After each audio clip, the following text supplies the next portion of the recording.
I am Lisa Hale, and I live in a small blue house on a quiet street in New York, America. On a gray Friday morning, my dad, Thomas, called me into his glass office. He did not ask me to sit. He pressed a crisp $100 into my hand and said, "You ignorant girl hasn't learned anything yet." Then, without a pause, he named my brother, Ryan, the CEO. I stood still for a breath, put the $100 in my pocket, told him I heard him, and walked out. I left with the money and 20 years of work on my back. I was the one who took our small supply company from $100,000 to $50 million. I flew to Chicago to land our first big client when our balance could barely cover freight. I opened the warehouse near Denver and trained the branch team in Miami. I learned the weight of a pallet and the cost of a delay. Many nights, I sat on the steps of my blue house with a blanket over my knees, writing plans by hand and whispering numbers into the dark like prayers. What my dad and my brother did not know was simple. I owned more than half of the company. Quietly, legally, fully mine. Years ago, when we needed cash and no bank would say yes, I took less pay and bought more shares. I signed the dull pages no one else wanted to read and kept copies of each one. Those steps gave me 55% of a company. The certificates sit in a fireproof safe in my house, wrapped in plastic and respect. Only two people know, my lawyer, Grace Nolan, and my oldest friend, Olivia Brooks. Grace says, timing wins. Olivia says, pick a day and end the noise. After I left the office, I did not rush home. I took the long way down, past the security desk, where the guard nodded at me like always. I stopped at the corner store and bought bread and tea, not because I needed them, but because doing something small kept my hands from shaking. The $100 in my pocket felt stiff and loud. I walked the last blocks and stood on the sidewalk, looking at the paint I had rolled on one spring. Inside, I set the bread on the counter and went straight to the closet where the safe lives behind coats and a box of lights.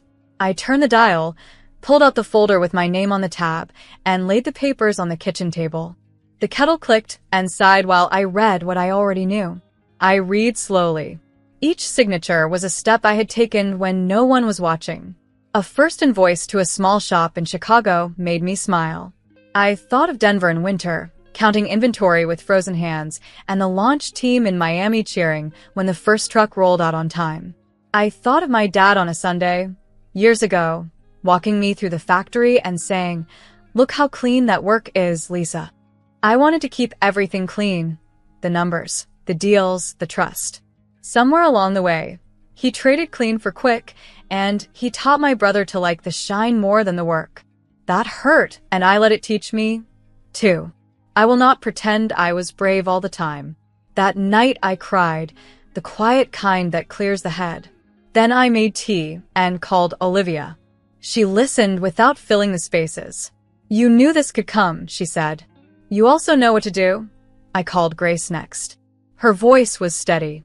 "If you are ready," she said, "we will do this by the book." I wrote a short list. Gather proof, choose the day, speak once, and plan. I set the certificates in a neat stack, slid a note on top that said proof, and put the safe key under my pillow. The house was small, but it held me. I slept a little and woke before the sun. I made eggs and checked the locks like I do before a trip, though I was not going anywhere. I opened the curtains and let the thin light in. My hurt had cooled into a steady heat, the kind that makes you move. I thought about what to call the day I would act. It needed a clean name, one that did not taste like a fight. I tried Clean Tuesday and New Friday in my head while I washed the cup. They did not fit. Monday came to mind, the day most people dread. I wanted to love that day so much it would turn and love me back. So I gave it a name I could carry in my chest, Sweet Monday. I folded my list, slipped it into my pocket, and looked once more at the papers on my table. The city outside was waking up. I could hear the factory hum in my bones, that old sound that means people are working and the lights are on, and the day will count. My dad's words still rang in the rafters of my mind, but they did not own the room anymore. My hands did. My years did. My shares did. I picked a day. I named it Sweet Monday. The weekend began with rain on the roof of my small blue house in New York, America. I brewed coffee and cleared the kitchen table, pushing aside a bowl of keys and an old plant that keeps trying to live. The table became my command post. I laid out folders, pens, a stapler, and a pad of bright notes. The air smelled like coffee and wet streets. I told myself to keep the plan simple: call a board meeting for Monday at 9 in the morning, bring proof that I own 55%, and secure the money to buy what I do not already hold. If I kept those 3 lines straight, I would not lose my step. I phoned Grace Nolan first. She is my lawyer and the most steady voice I know. We reviewed the bylaws together while the rain fell. Grace read each rule out loud, then paused so I could write. I could hear her turning pages, slow and sure. She said the chair must call the meeting, but any majority owner may demand it with proper notice and a clear agenda. She told me which notices to send and how to send them. She told me what papers must be in my hand when I arrive. We agreed on a short script: announce my stake, call the vote to confirm my control, name the agenda, then proceed. No speeches. No drift. Just the book. I sent Grace a retainer of $25,000 by wire before we hung up, and she sent back a checklist that made my shoulders drop in relief. Next came the money. I called Julia, a banker in America who has watched me work for years. She picked up on the second ring and said, "Tell me what you need, Lisa." I told her I needed a credit line large enough to buy the loud blocks before they could group against me. Julia said she could arrange $12 million by Monday morning if I signed the papers today. We walked through terms that were hard but fair: interest that bites if I let the line live too long, a first lien on non-core assets, and a covenant to keep payroll whole. It was the kind of deal you take when time matters. I signed with a clean hand, scanned the pages, and sent them back. 10 minutes later, Julia emailed me a letter that said, in plain words, the money would be ready by 9 o'clock on Monday. I printed 2 copies and put them in a folder that I labeled funds. I wanted a second wall behind me, something that did not move if the first wall shook. I called London, Europe, and reached Margaret Doyle as the evening came. Her voice was crisp and kind. We met years ago at a trade show where we were the only 2 people paying attention to the small booth in the back. I told her the truth. I might not need her money, but I wanted the ground under me to feel steady. Margaret said she would wire up to £4 million if I called before noon her time on Monday.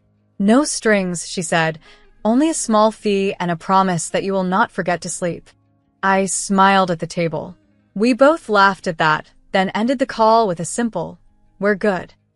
I printed her note and slid it behind Julia's letter. The house held me while I worked. I pulled a fireproof safe from the closet and set it at my feet like a stubborn dog. The key felt warm in my fist. I opened it and lifted out the thick folder that holds the share certificates. Each seal, each dull signature, was a step I had taken when no one else would stay late. I laid the certificates in a neat row and made fresh copies. I added the cap table I had built by hand over the years, the ledger of transfers, and the old agreements where I took less pay and more risk when we needed cash. I wrote proof on a heavy envelope and slid it all inside. Then I made 2 backup packets because paper gets lost and people forget. I kept the original certificates close, in a small sleeve I could tuck in my jacket. By noon, the rain had stopped, and the light turned pale and clean. I ate toast over the sink and thought about the words I would use on Monday. They had to be short. I wrote a speech that was not a speech. I own 55%. Here is proof. Here is the agenda. We will proceed. I practiced saying it in a calm voice, the kind of person uses when reading a recipe to a friend. I pictured the boardroom, the glass, the long table, the chairs by the window. I saw my dad at the head and my brother to his right, and I felt my breath try to rush. I stood up, set my feet, and read the lines again until my lungs moved like they should. There were notices to send. I drafted a clean email to the board and attached a formal letter that Grace had approved. It named the time, the place in New York, and the purpose of the meeting. It listed the agenda in 3 lines and noted that supporting documents would be presented in person. I pressed send and watched the small paper airplane icon fly across the screen. Then I called the courier and asked for a same-day drop of printed copies to the two directors, Michael and Claire, because paper can calm nervous people. Claire answered my text with a simple "received." That one word told me she was still the same: careful, fair, willing to hear facts before noise. In the late afternoon, I stepped outside. The sidewalk shone, and the air felt new. I walked to the park and let my mind settle.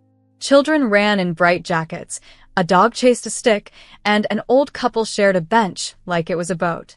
I stood under a tree and spoke out loud so I could hear myself in the open. "Lisa, you did the work. Now do the rest." The wind in America felt like an answer. I headed home with my head clear and my hands steady. Night came fast. I ironed a plain black suit and placed a soft shirt beside it. I set my low shoes in a straight line near the door. I packed a slim bag with a proof envelope, the funds folder, my ID, a pen that never skips, and a small notebook with a clean first page. I charged my phone and printed a map, even though I know the way, because I like turning paper in my hands when nerves try to talk. I taped a note on the door that said "Sweet Monday, 9 a.m., so my last sight before leaving would be simple words. When I was done, I turned off the lights and lay on the sofa with a thin blanket. The house was quiet. I could hear a distant truck and the soft tick of the kitchen clock. I closed my eyes and saw the factory floor, bright and alive, the way it will be again. I held the safe key in my fist and let the day slide away. Tomorrow would come whether I was ready or not. Because of the plan I made in this small blue house, I was ready. Morning came soft and pale over my small blue house in New York, America. I put on the plain black suit I had ironed and slipped the safe key into my pocket. On the kitchen table, the proof envelope sat beside the funds folder like two quiet guards. I ate toast I could barely taste and checked my list one more time. When I was ready, I taped a small note inside my door, "Sweet Monday, 9 a.m., and let the house know I would be back. The city outside was cool and awake. I walked to the subway with my bag held close, each step steady, each breath counted. The train slid under the streets, and I watched my face in the dark glass. I said my lines in a low voice so no one else could hear. I own 55%. Here is proof. Here is the agenda. We will proceed.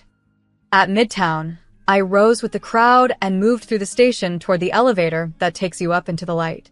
I could feel the years of work in my bones as I crossed the lobby. The guard nodded at me as if this were any other day. Maybe that helped. I wanted the day to feel normal and firm, like the start of a well-planned shift.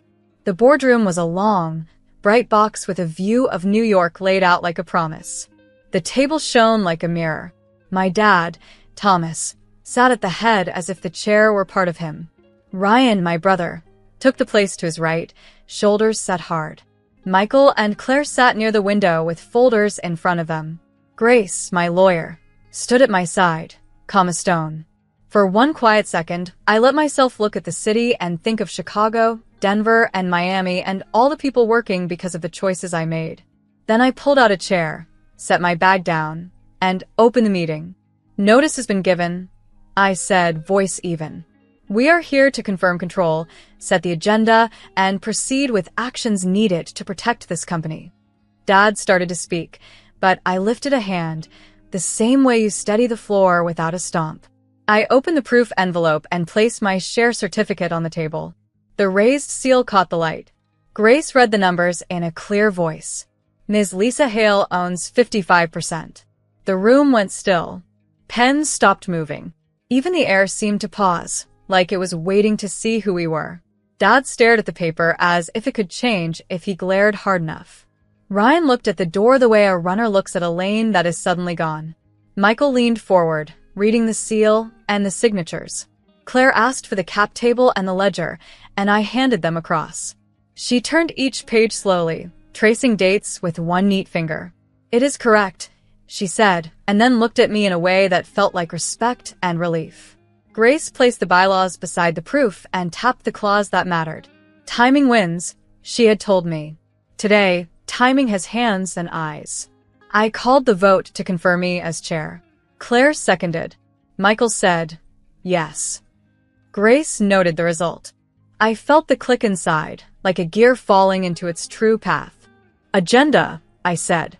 First, remove Thomas Hale and Ryan Hale from all roles, effective at once.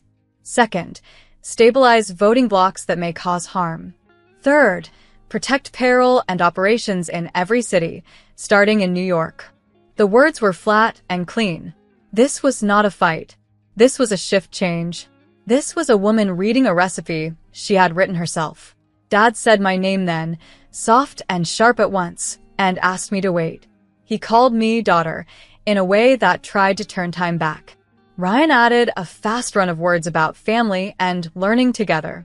I heard them, and I let the words pass through me the way wind passes through a screen. I had done too much work to let fog hide the numbers. We will proceed, I said. I signed the removal notices and handed copies to Grace. She gave a small nod to the head of security, who had been standing in the hall. The guards came in with quiet steps. They were kind. They always are when the papers are in order. Now came the money.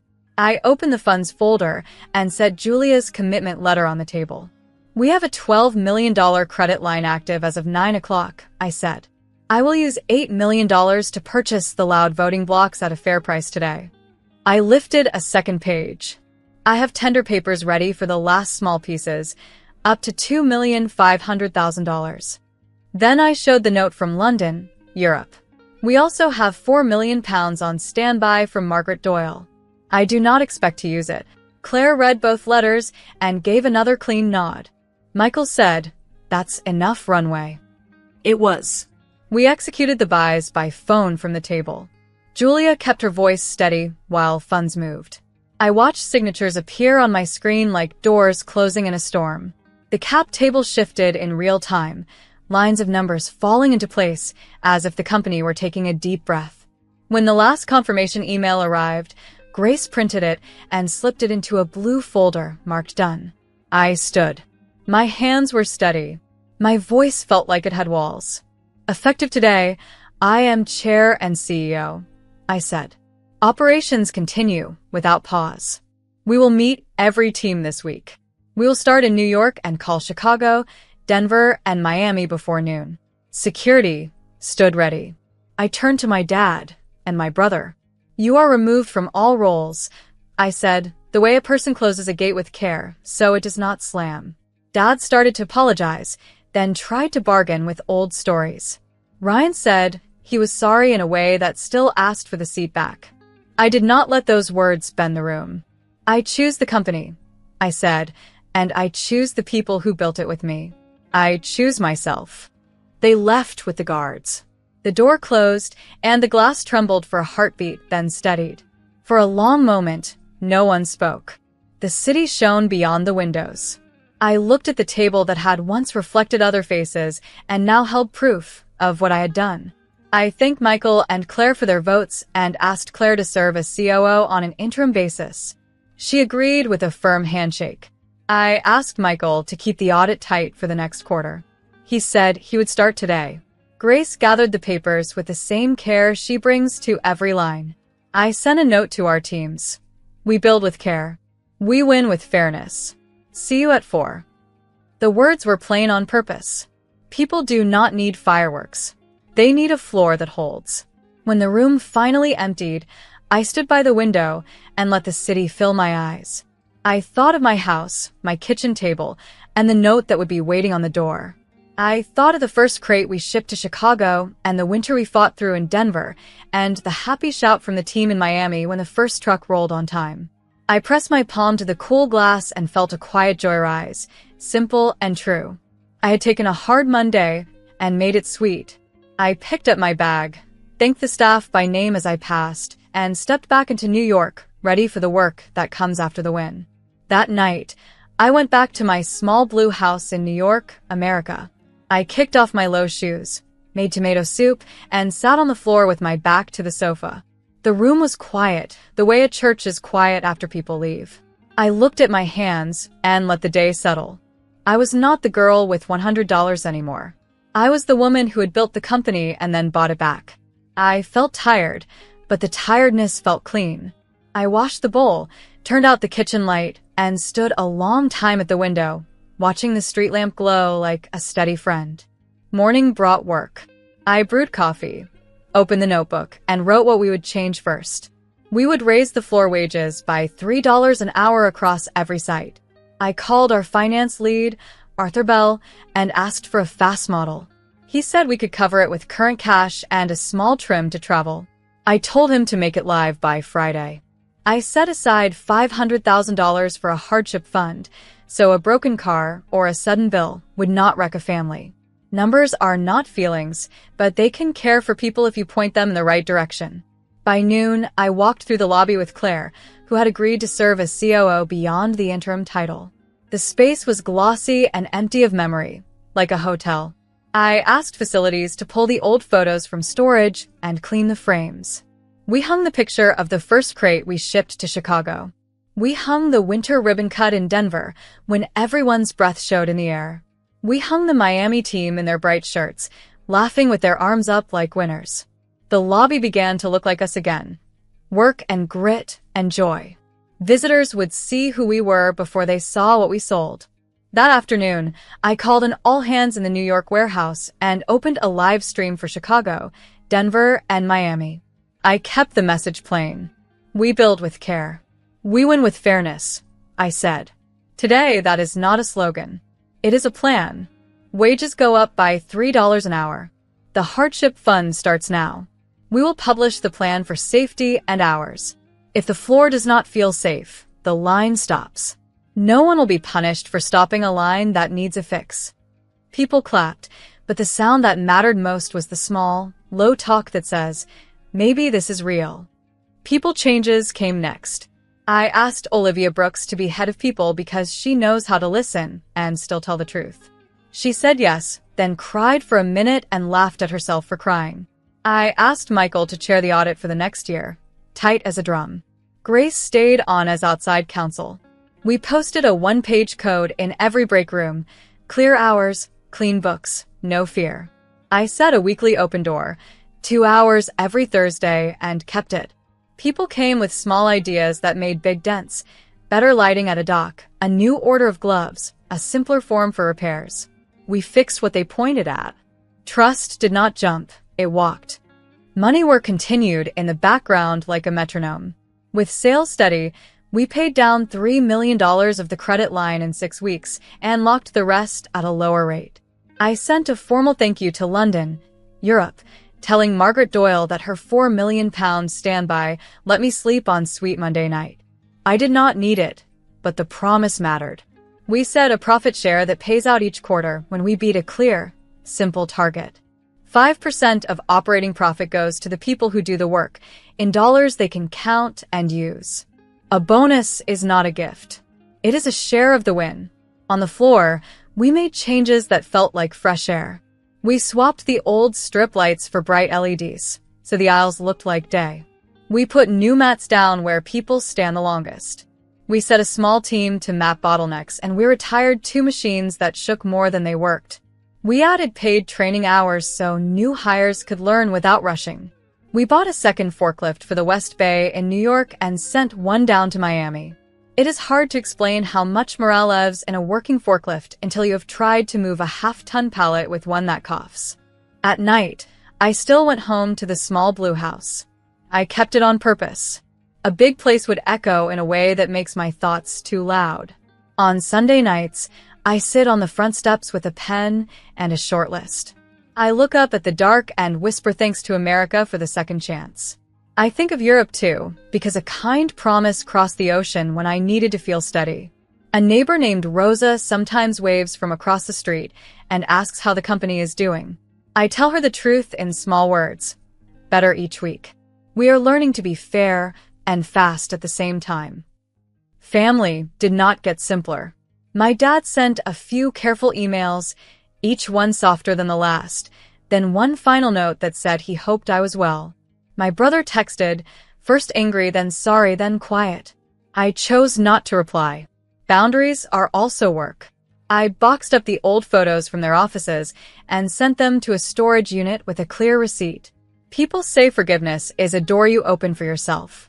Maybe, I think it is also a window you open to let the air move. For now, I keep the door shut and the window cracked. As weeks turned to months, the company began to breathe like a strong runner. We won a contract in Chicago because the buyer had heard our crews were treated right. We cut waste in Denver by measuring it and talking about it without blame. Miami cut a full hour from loading times by changing the order of 3 steps. Claire kept a whiteboard full of small wins and shared it each Friday. The board meetings were short, and the books were clean. We were not a perfect company. We were a good one getting better, and that felt like the truth I could hold. People sometimes ask me, was it worth it? They mean the fight, the cost, the noise, the way my hands shook when I signed the papers. I say yes, not because I won, because I stayed myself. I was the girl who took $100,000 and turned it into $50 million by doing the work no one else wanted to do. I am the woman who took a hard Monday and made it sweet, then woke up the next day and went to work again. That is the story I want to tell. If you ever hear someone say, "You ignorant girl hasn't learned anything yet," I hope you remember my name, Lisa Hale, and remember the small blue house, a clear plan, and a true share. A life can change with those 3 things, and when it does, the change is not loud. It is steady. It is fair. It is yours.